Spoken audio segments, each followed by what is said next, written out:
नमस्ते जी। देश में चल रहा स्ट्रक्चरल रिफॉर्म्स का सिलसिला आज एक नए पड़ाव पर पहुंचा है। Transparent taxation, honouring the honest, 21वीं सदी के टैक्स सिस्टम की इस नई व्यवस्था का आज लोकार्पण किया गया है। इस प्लेटफॉर्म में फेसलेस असेसमेंट, फेसलेस अपील और टैक्स पेयर्स चार्टर जैसे बड़े रिफॉर्म्स हैं। फेसलेस असेसमेंट और टैक्स पेयर्स चार्टर आज से ही लागू हो गए हैं, जबकि फेसलेस अपील की सुविधा 25 सितंबर यानी दीनदयाल उपाध्याय जी के जन्मदिन से पूरे देश भर में नागरिकों के लिए उपलब्ध हो जाएगी।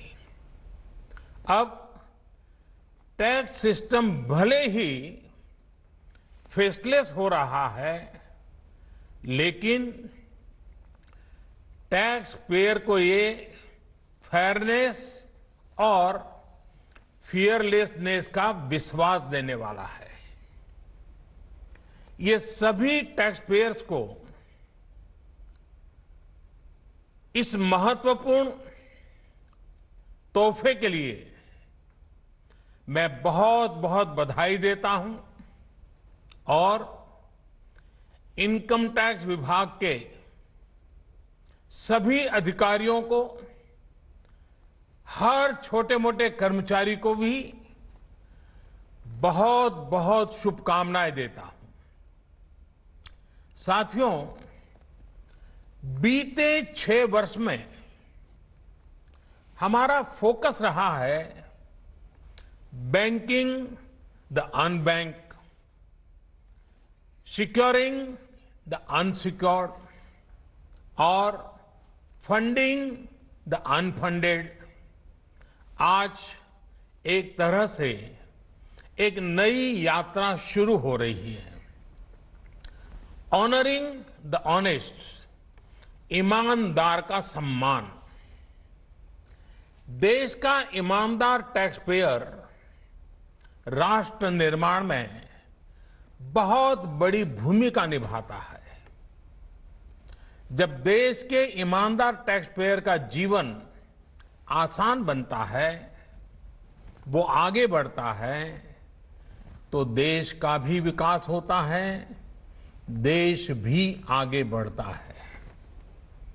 साथियों, आज से शुरू हो रही नई व्यवस्थाएं, नई सुविधाएं मिनिमम गवर्नमेंट, मैक्सिमम गवर्नेंस, इसके प्रति हमारी प्रतिबद्धता को और मजबूत करती है। ये देशवासियों के जीवन से सरकार को, सरकार के दखल को कम करने की दिशा में भी एक बड़ा कदम है। साथियों, आज हर नियम कानून को, हर पॉलिसी को प्रोसेस और पावर सेंट्रिक अप्रोच से बाहर निकालकर उसको पीपल सेंट्रिक और पब्लिक फ्रेंडली बनाने पर बल दिया जा रहा है। ये नए भारत के नए गवर्नेंस मॉडल का प्रयोग है और इसके सुखद परिणाम भी देश को मिल रहे हैं। आज हर किसी को ये एहसास हुआ है कि शॉर्टकट्स ठीक नहीं है। और हमारे यहां तो रेलवे स्टेशन पे लिखा जाता है shortcut will you cut you short. गलत तौर तरीके अपनाना सही नहीं है। वो दौर अब पीछे चला गया है। अब देश में माहौल इस ओर आगे बढ़ रहा है कि कर्तव्य भाव को सर्वोपरि रखते हुए सारे काम होने चाहिए।